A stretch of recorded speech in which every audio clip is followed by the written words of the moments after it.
रौसन मेरी तुरबत को लिल्लाह जरर करुणा जब तो नजर आए आका दीदार करुणा मैं कबर घबरा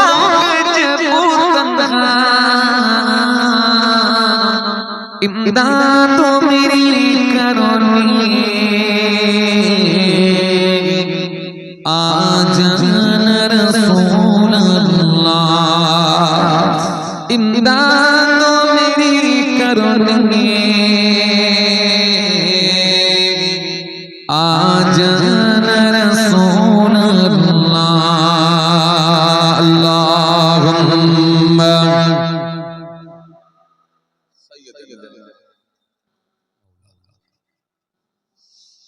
وعلى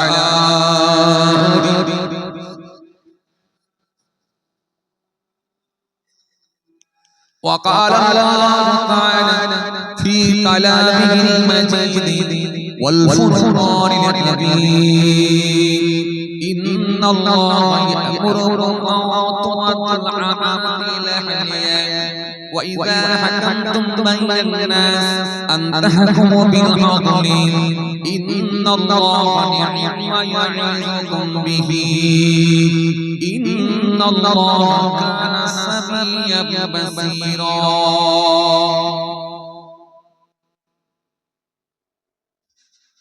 وقال النبي صلى الله عليه وسلم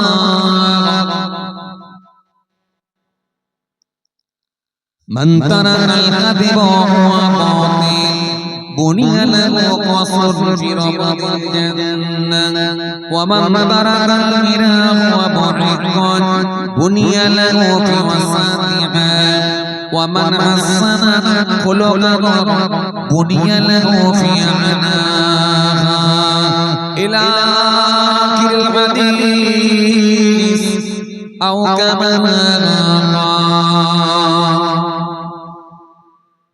प्यारे हाज़िरान मजलिस सत्य दीदार दरबार की बगिरस्त अल्लाह वाला शेरा আজকের মাহফিলে বসে থাকা নামাজি রোজাদার দিন আল্লাহ ওয়ালা মুরব্বি শেরা বয়োজ্যেষ্ঠ মানুষেরা আমার কৃতজ্ঞ বাপেরা আমাদের ঘরে যাওয়া যুবক ভাইরা আমাদের তরুণ যুবকেরা ইয়াং জেনারেশন আমার মহব্বতের ভাইরা আমাদের ঘরের সন্তানেরা আমার ছোট ছোট ভাই বোনেরা দূর দূরান্ত বাড়ি বাড়ি বসে থাকা তারা আলে আমার বেটিরা আজকে বিশিষ্ট ব্যক্তি হাফেজে কোরআন ওলামায়ে কেরাম আল্লাহ পাকের হাজির বান্দারা খাস করে এই আল্লাহর বাড়ি আমাদের সকলের কাছে অত্যন্ত সম্মানীয় ব্যক্তি শ্রদ্ধাপাত্র মোহতারাম ইমাম সাহেব ভাইজান আশেপাশে আরো জানাই আজকের মাহফিলে বসে থাকা জ্ঞানী শিক্ষিত মানুষ বুদ্ধিজীবী মানুষ সোশ্যাল মানুষ কাজের মানুষেরা বিভিন্ন কর্মে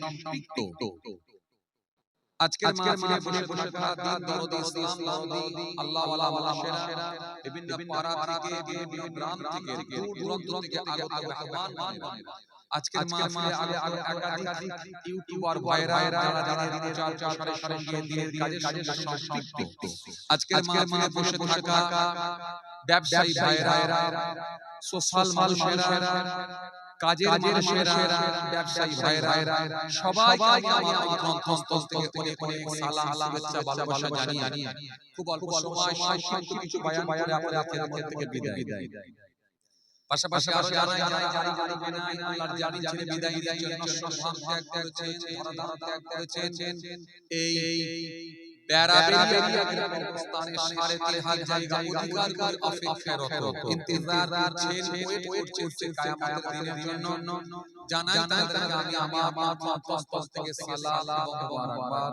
আল্লাহ পাকের রহমত প্রত্যেক ঈমানদারের উপর হোক আমরা জোরে বলি আল্লাহুম্মা আমিন মাশাআল্লাহ আলহামদুলিল্লাহ এবছরও এই বেড়াবেড়িয়া গ্রামে যুবক ভাইদের প্রচেষ্টায় আপনাদের সকলের সহযোগিতায় মহান আল্লাহ পাকের কৃপায় প্রতি বছরের ন্যায় এবছর আল্লাহ করিয়েছেন এই সালে সওয়াবের মাহফিল জিকরুল্লাহ জিকরুন নবীর মাহফিল অনুষ্ঠিত হয়েছে। আলহামদুলিল্লাহ বেশ কিছু মানুষ আমরা এক জায়গায় সমবেত হয়েছি, এক জায়গায় জমায়েত হয়েছি।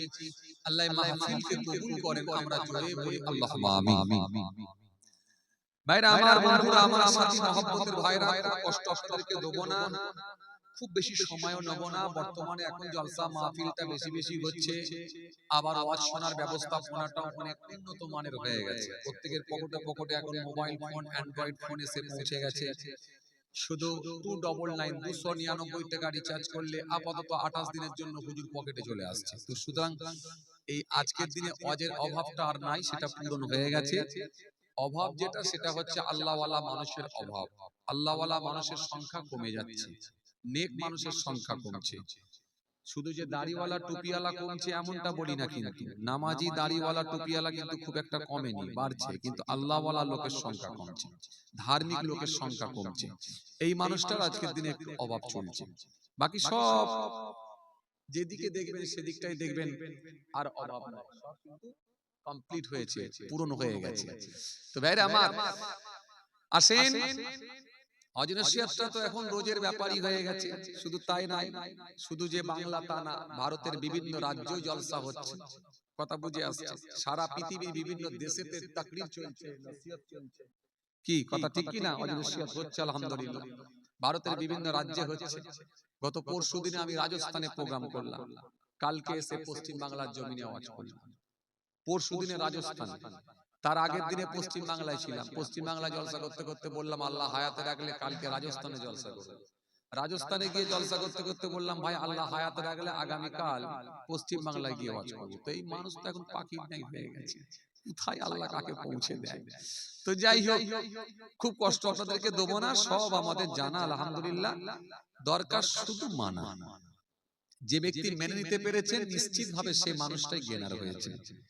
মেনে নিতে পারলেই কিন্তু আমরা সাকসেস, মেনে নিতে পারলেই কিন্তু আমার আল্লাহর সঙ্গে কানেকশন, ট্রানজাকশন, সম্পর্ক। ব্যাস, কে আপনাকে ভালো বললো, কে খারাপ বললো, সব কথা ফেলে দেন, রেখে দেন, ডাস্টবিনেতে ছুঁড়ে দেন।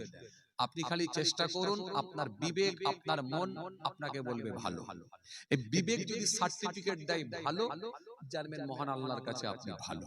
আর বিবেক যদি বলে খারাপ, জানবেন তাহলে গেল। কি বললাম? কথা বুঝতে পারছেন কি বললাম? মন যদি বলে দেয় তুমি খারাপ, জানবেন মহান আল্লাহর কাছে গেল। আর মন যদি বলে দেয় ভালো, তার মানে আমার আল্লাহর কাছে হলো। এই মনের সার্টিফিকেট, বিবেকের সার্টিফিকেট, ভিতরের সার্টিফিকেটটা যে যার নিজেকে দিতে হবে। আর সমস্যা হয়ে গেছে, আমরা লোকের সার্টিফিকেট খুব পছন্দ করি। কথা বলেন একটু, হ্যাঁ না কিছু বলেন না রে বাবা, এত ঝিমিয়ে আছেন কেন? দোয়া করে দেবো বলে দিলাম। এত ঝিমিয়ে পড়লে দোয়া করে দেবো আমি, নাহলে আধ ঘন্টা 1 ঘন্টা পরে দোয়া করে দেবো। যদি এরম করেন এক্ষুনি দোয়া করে দেবো, কিছু করার নাই। এরম নয়, একটু কথাবার্তা বলেন। বছরে তো একবার করে আসি, তাই না? আল্লাহ আনান একবার করি তো বছরে আসি, একটু কথাবার্তা বলেন। নাকি খুব রাগ টাগ আছে আমার উপরে? রাগ থাকার তো কথা নয়, ভালোবাসা থাকার তো কথা। কারণ আমি তো কারোর সঙ্গে জমি জায়গা, কারোর সঙ্গে জায়গা বর্গা করে নেওয়া এরকম সিস্টেম তো আমার নাই। কথা বলেন না তো রাগ হবে কেন? আসেন, যে কথা বুঝাতে চাইছিলাম ভাই, কি বললাম?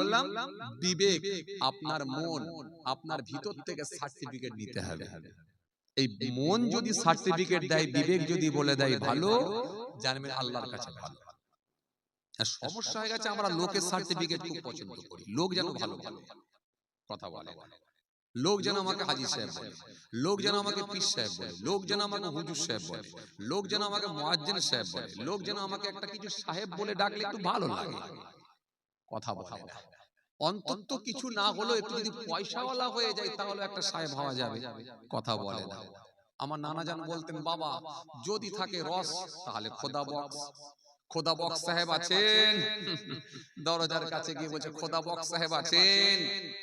আর যদি রস না থাকে তখন দরজার কাছে গিয়ে বলছে এই খুদে দরকার আছে বেরিয়ে আই তো। তাহলে একই লোক, পয়সা না থাকলে খুদে হয়ে গেল, আর পয়সা থাকলে সাহেব হয়ে গেল। খোদা বক্স সাহেব কথা বলে। কেউ দেখবেন বাবু বলে, বাবু। কথা বুঝতে পারছেন?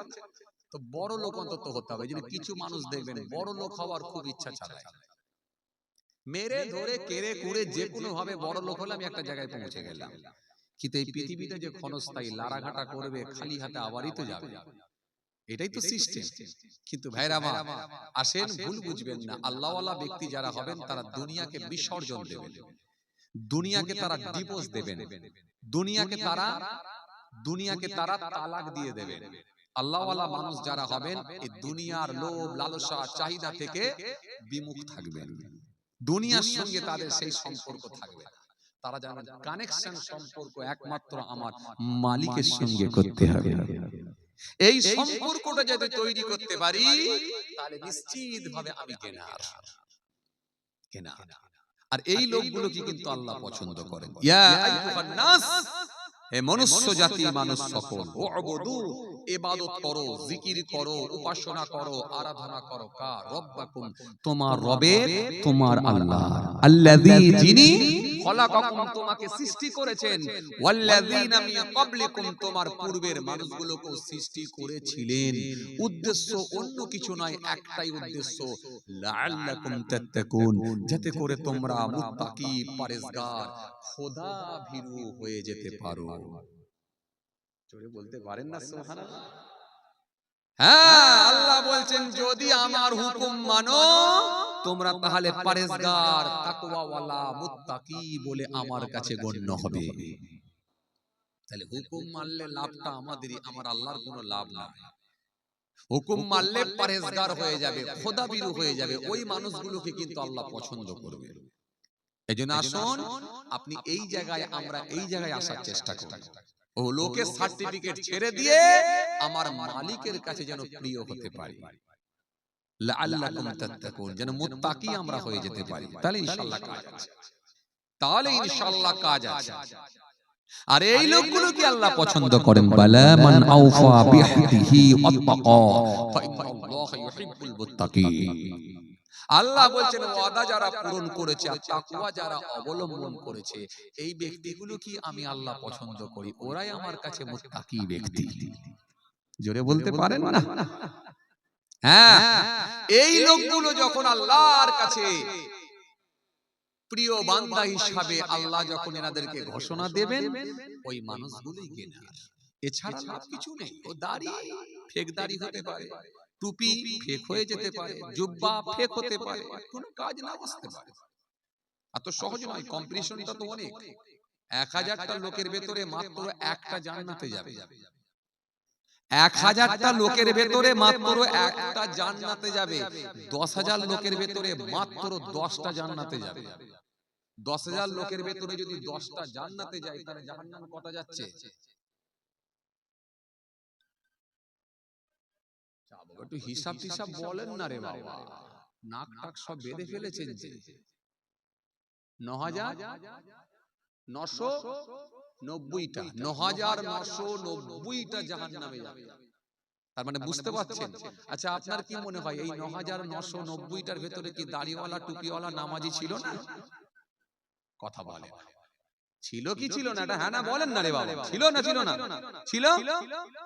এই যে এখানে এত বড় প্যান্ডেল করেছেন আলহামদুলিল্লাহ, মোটামুটি অনেক মানুষ আছে। আচ্ছা বলেন তো, এর ভেতর থেকে কি 50টা লোক দাড়িওয়ালা, টুপিওয়ালা পাওয়া যাবে না? 30টা পাওয়া যাবে না? এই মানুষগুলোর ভেতরে 30টা পাওয়া যায়। যদি এর ভেতরে 30টা পেয়ে যায় দাড়িওয়ালা, টুপিওয়ালা, নামাজি, তাহলে 10,000টা লোকের ভেতরে মাত্র 10টা জান্নাতে যাচ্ছে, 9,990টা জাহান্নামে যাচ্ছে। তার মানে কম্পিটিশন কেমন বুঝতে পারছেন? তার মানে বহু দাড়িওয়ালা, নামাজি, টুপিওয়ালা, এদের দাড়ি, টুপি, নামাজ, রোজা কিছু আল্লাহর কাছে পছন্দ হবে, পছন্দ হবে না। খুব চাপ, ভীষণ চাপ, ভীষণ চাপ। কি বলছেন? কম্পিটিশন বিরাট। আফসোসটা তখনই লাগে কখন বলেন? যে ছেলেটা পড়ে না, লিখতে পারে না, বাদ বাদ। যে ছেলেটা পড়াশোনা করে না, লিখতে সে পারে না, বাদ দাও। কিন্তু যে ছেলেটা পড়াশোনা করেছে, রোল নাম্বার ভুল করেছে, মাস্টার খাতা দেখতে গিয়ে কেটে দিয়েছে, তাহলে আফসোস হবে কি হবে না? দাড়ি তার মধ্যে ছিল, টুপি তার মধ্যে ছিল, নামাজ তার মধ্যে ছিল, কিন্তু আল্লাহর কাছে পছন্দ হলো না, তাহলে আফসোস হবে কি হবে না? এই জন্য ভাইরা আমার, বন্ধুরা আমার, সাথী মহব্বতের ভাইরা, অনেক চাপ।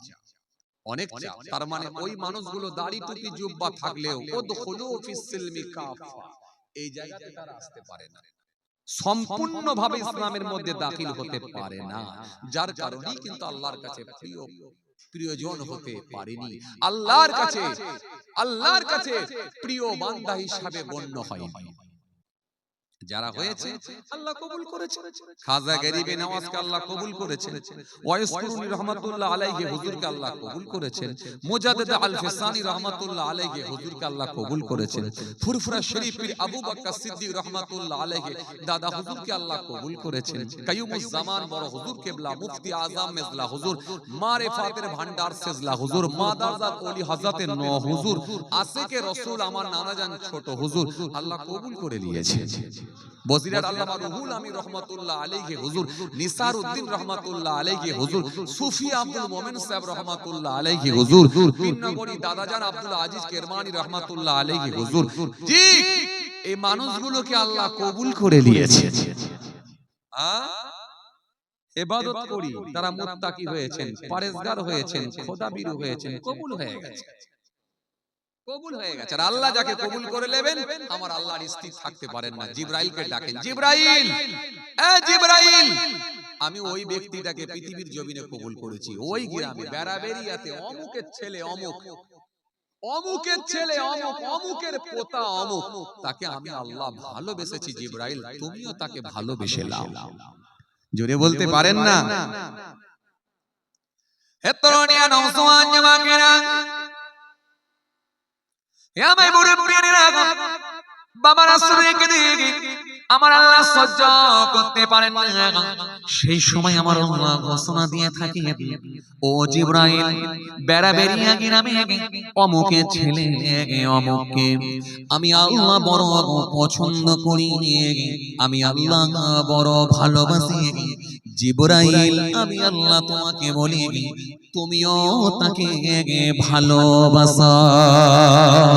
হাদিস পাকের মধ্যে পাওয়া যায় হযরতে জিবরাইল তখন ওই মানুষটাকে বড় ভালোবাসতে থাকে, বড় মহব্বত করে।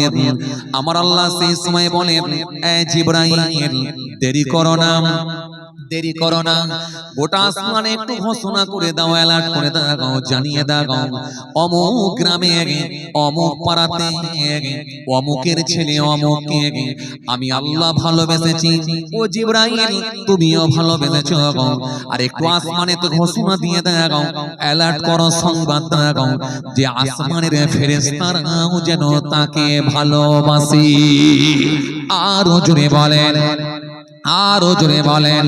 হযরত জিবরাইল এখন আসমানে ঘোষণা দেন, আসমানের ফেরেশতাগুলো ওই ব্যক্তিটাকে বড় ভালোবাসতে থাকে, ওই ব্যক্তিটাকে বড় মহব্বত করে, ওই ব্যক্তিটাকে বড় ভালোবাসা দেন। আমার আল্লাহ সহ্য করতে পারলেন না, আমার আল্লাহ সেই সময়তে ওই ব্যক্তিটাকে পৃথিবীর জমিনে কবুল করে নিয়ে মানুষের হৃদয়ে হৃদয়ে লোকের দিলেতে দিলেতে ওই আল্লাহওয়ালা ব্যক্তিটার প্রতি মহব্বত বাড়িয়ে দিতে থাকি। আরো জোরে বলেন, আরো জোরে বলেন। খাজা বাবা হিন্দুস্তানের জমিনে, আজমির শরীফের জমিনে, রাজস্থানের মাটিতে আজমিরের জমিনে শুয়ে আছে, কিন্তু মানুষের হৃদয়ে আল্লাহ মহব্বত দিয়েছে। বেড়াবেড়িয়া থেকে মানুষ গাড়ি রিজার্ভ করে, ট্রেনের বগি করে, হেলিকপ্টার এরোপ্লেনে করে খাজা বাবা দরবারে চলে যায়।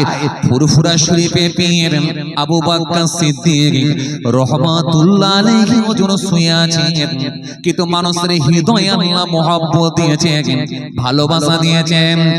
অন্য রাজ্য থেকে, আসাম থেকে মানুষ, ত্রিপুরা থেকে মানুষ, বাংলার বাইরে শুধু নয় ভারতের বাইরে, বাংলাদেশ এবং পৃথিবীর অন্যান্য দেশ থেকে মানুষ কষ্ট করে গাড়ি করে বর্ডার পার হয়ে এপার থেকে গাড়ি করে ফুরফুরা শরীফে গিয়ে দাদা পীরের দরবারে গিয়ে দাদা হুজুরের মাজারটা গিয়ে জিয়ারত করে। এই মহব্বতটা আল্লাহ দিয়ে দেয়।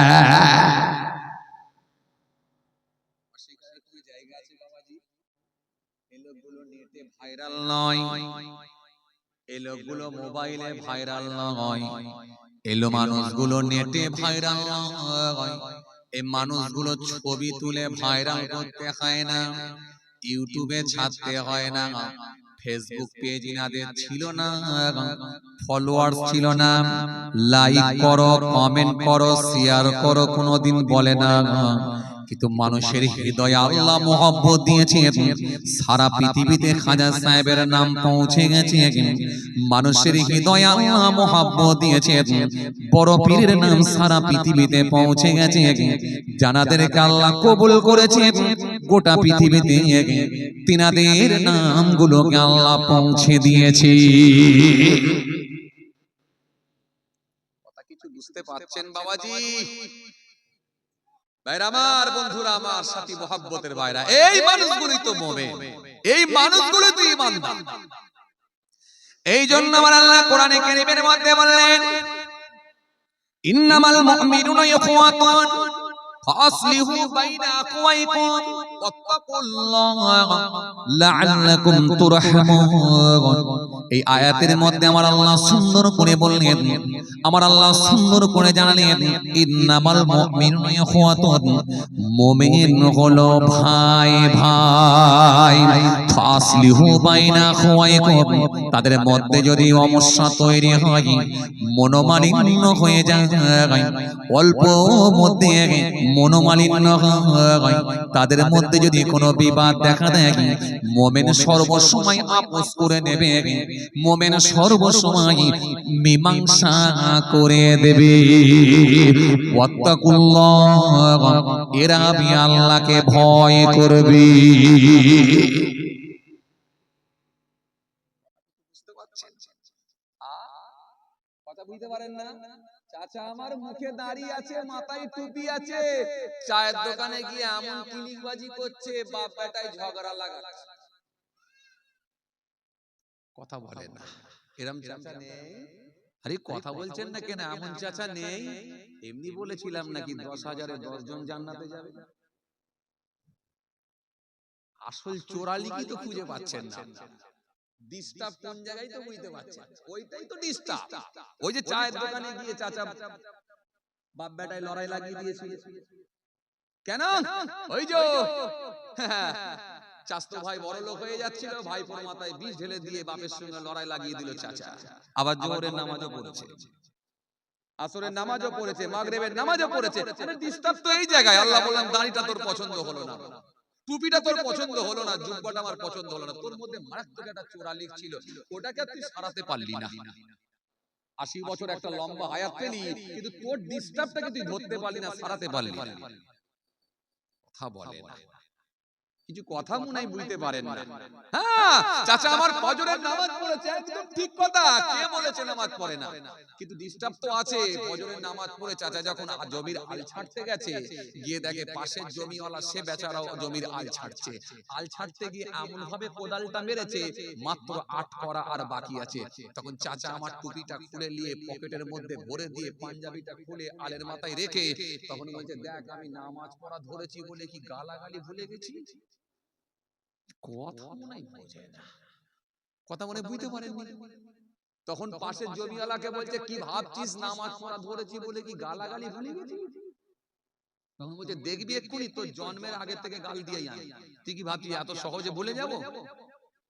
বলে যখন চাচা ঢুকঢাক করে শুরু করে দিল, 5 মিনিটে যখন 50টা গাল দিল, তখন সেই ছেলেটা কানে আগুন দিতে বাধ্য হলো, দিয়ে বলল, তুই আমার সঙ্গে আর ভুল করেও কোনোদিন লাগবি না। ডিস্টার্ব তো এই জায়গায়। তখন বলবেন, হুজুর তাহলে জমির আল কেটে জমি বাড়াচ্ছে, আপনি তাহলে মানে বলতে চাইছেন কিছু বলবো না? না, নিশ্চয়ই প্রতিবাদ করবেন, প্রতিবাদ করা আপনার রাইট আছে, নিশ্চয়ই প্রতিবাদ করবেন, নিশ্চয়ই এর বিরোধিতা করবেন, নিশ্চয়ই আপনি প্রতিবাদ করবেন, কিন্তু ধরনটা আলাদা হোক, পদ্ধতিটা আলাদা হোক, পদ্ধতিটা আলাদা হোক, সিস্টেমটা আলাদা হোক। আপনি এইভাবে কেন প্রতিবাদ করতে গেলেন গালাগালি দিয়ে? নবী যেখানে স্পষ্ট বলেন, ওয়ালা তাসাব্বু ওয়ালা তাজাসসু ওয়ালা তাহাসাদু ওয়ালা তাদাবারু ওয়ালা তাবাগাদু ওয়া কুনু ইবাদাল্লাহি ইখওয়ান। নবী যেখানে ডাইরেক্ট হাদিস দিলেন, তো আপনি নবীর তরিকা বাদ দিয়ে কার তরিকা ধরবেন? আরে কথা বলছেন না কেন?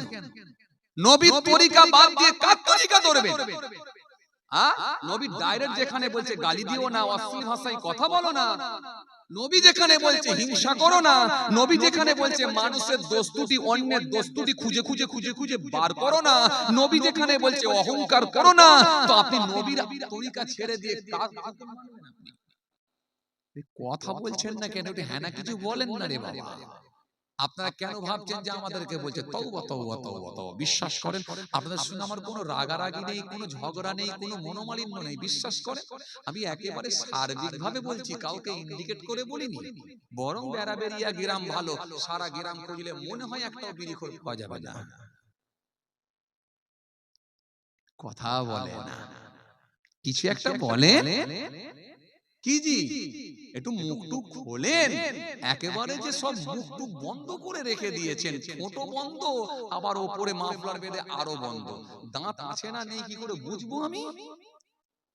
সমস্যা তো যে ভাইরা আমার, বন্ধুরা আমার, সাথী মহব্বতের ভাইরা, তাহলে আপনি বলবেন ভাইজান তাহলে প্রোটেস্ট করব কিভাবে, প্রতিবাদ করব কিভাবে? হ্যাঁ, ওই ছেলেটাকে গিয়ে বলুন, এই ছেলে তুমি যে এখানে কোদাল মেরে মাত্র 8 করা করে দিলে, এটা কি ইচ্ছাকৃতভাবে করলে নাকি না বুঝতে পারোনি বেশি কাটা হয়ে গেছে? কোনটা? যদি বলো ইচ্ছা করে করেছি তাহলে কিন্তু আমি তোমাকে ছাড়ব, আর যদি বলো ভুলবশত কাটা হয়ে গেছে ছেড়ে দিলাম, এরপর থেকে কিন্তু পাশ থেকে ওইভাবে আর কাটবে না। আর যদি বলো ইচ্ছা করে কেটেছি, নিশ্চিতভাবে আমার প্রতিবাদ থাকবে। আমি দরকার হলে গ্রাম কমিটিকে জানাবো, সালিসি বসাবো, পঞ্চায়েত পর্যন্ত পৌঁছাবো, নিশ্চয়ই এর প্রতিবাদ থাকবে। আমি মানুষজন জানাবো, কারণ কথা আমি শুনবো না। তুমি ডাহাত করে আমার জমি কেন কেটে দেবে? এটা বলার রাইট আপনার আছে, কিন্তু গালাগালি দিয়ে নয়, মাথার টুপিটা খুলে দিয়ে আপনি একবারে দেখিয়ে দিলেন আমি কত বড় পালোয়ান, এটা নয়। এই জায়গাগুলো, এই সমস্যাগুলোকে যদি সারাতে না পারেন, মৃত্যুর আগে যদি আমরা সারিয়ে না নিতে পারি, তাহলে শেষ। দাড়ি টুপি জুব্বা থাকবে, কিন্তু আল্লাহর কাছে পছন্দ নাও হতে পারে, নাও হতে পারে। এই জায়গাটা থেকে যদি আপনি আমি আমরা যদি বেরিয়ে আসতে না পারি, তাহলে আল্লাহর কাছে প্রিয় বান্দা হওয়াটা বড় কঠিন, বড় কঠিন। আমার দিনদার ইমানদার নেককার আল্লাহওয়ালা ভাইরা, ভুল বুঝবেন না, রাগ করবেন না। আমি আপনাদের সামনে আপনাদের ছেলে, আপনাদের ভাই, অল্প সময় কিছু আলোচনা করছি, খুব কষ্ট আপনাদেরকে দেবো না বাবাজি আমার ভাইরা। আপনারা জ্ঞানী মানুষ, আলহামদুলিল্লাহ, সব আপনাদের জানা আছে, আলহামদুলিল্লাহ, আল্লাহর শুকর, আপনাদের সব জানা আছে। আমি আপনাদের সামনে বেশি কষ্ট দেবো না, তবে নবীর হাদিস থেকে, আল্লাহর কোরআন থেকে কিছু আলোচনা করে যাচ্ছি। আল্লাহ আমাদের সকলকে, আল্লাহ আমাদের সকলকে, আল্লাহ আমাদের সকলকে বলার থেকে শোনার থেকে বেশি বেশি করে আমল করার তৌফিক দেন। সকলে বলি আল্লাহুম্মা আমিন। এজন্য রাসূলুল্লাহ সাল্লাল্লাহু আলাইহি ওয়াসাল্লাম তিনি স্পষ্ট ঘোষণা দিয়ে বললেন, মুমিন হবে, আল্লাহ কোরআনের কারীমের মধ্যে স্পষ্ট ঘোষণা দিয়ে বললেন, মুমিন হবে সে, কে হবে? মুমিন সর্বসময় তার ভাইকে সে ভালোবাসবে, মুমিন সর্বসময় মানুষের সঙ্গে ভালো আচরণ করবে, ভাই ভাই হিসাবে মিলে যাবে। আপোষের মধ্যে যখন কোনো সমস্যা তৈরি হবে, ওই সমস্যাগুলোকে তারা নিশ্চিতভাবে মীমাংসা করে নেবে। সমস্যার মধ্য দিয়েও তারা আপোষের মধ্যে আপোষ করে নেবে, মিলিয়ে নেবে। তারা কখনো বিবাদ তৈরি করবে না, তারা কখনো মানুষের ভেতরে মনোমালিন্য জায়গা তৈরি করবে না। নবী স্পষ্ট হাদিস দিয়ে জানিয়েছেন, আর আল্লাহ কোরআনে কারীমের মধ্যেও সুন্দর করে জানিয়ে দিয়েছেন। জি, আমার আল্লাহ সুন্দর করে ফের বললেন, তারা আমাকে ভয় করবে, আর আমার দয়াটাও তাদের উপরে থাকবে, আমার দয়াটা তাদের উপরেও থাকবে। আবার অন্য জায়গায় আমার আল্লাহ সুন্দর করে ফের কোরআনের আয়াত দিলেন, আল্লাহু ওয়ালিউল্লাযীনা আমানু ইখরিজুহুম মিনাজ যুলুমাতি ইলান নূর والذين كفروا أولياءهم الطاغوت يخرجونهم من النور إلى الظلمات أولئك أصحاب النار هم فيها خالدون। আমার আল্লাহ সুন্দর করে বললেন, ঈমানদার সে আল্লাহু ওয়ালিউল্লাযীনা আমানু ইখরিজুহুম মিনাজ যুলুমাতি ইলান নূর। আমার আল্লাহ সুন্দর করে বললেন, ঈমানদারকে আমি আল্লাহ পাক আলোর দিকে নিয়ে আসি। এজন্য মুমিন আল্লাহওয়ালা ব্যক্তিরা সর্বসময় আলোতে থাকবে, আলোর দিকে নিয়ে আসি। ওয়াল্লাযীনা কাফারু আউলিয়াহুমুত তাগুত ইউখরিজুনাহুম মিনান নূরি ইলা যুলুমাত। আর অবিশ্বাসীদের অভিভাবক হলো শয়তান, সে নিয়ে যায় আলো হইতে অন্ধকারের দিকে। শয়তানের কাজ হলো অন্ধকারে পৌঁছে দেওয়া, শয়তানের কাজ হলো সিনেমা হলে পৌঁছে দেওয়া, শয়তানের কাজ হলো লটারির দোকানে পৌঁছে দেওয়া, শয়তানের কাজ হলো চায়ের দোকানে বসিয়ে রেখে একে অপরের মধ্যে কিলিকবাজি লাগিয়ে দেওয়া, শয়তানের কাজ হলো মারামারি লাগিয়ে দেওয়া, শয়তানের কাজ হলো নিজের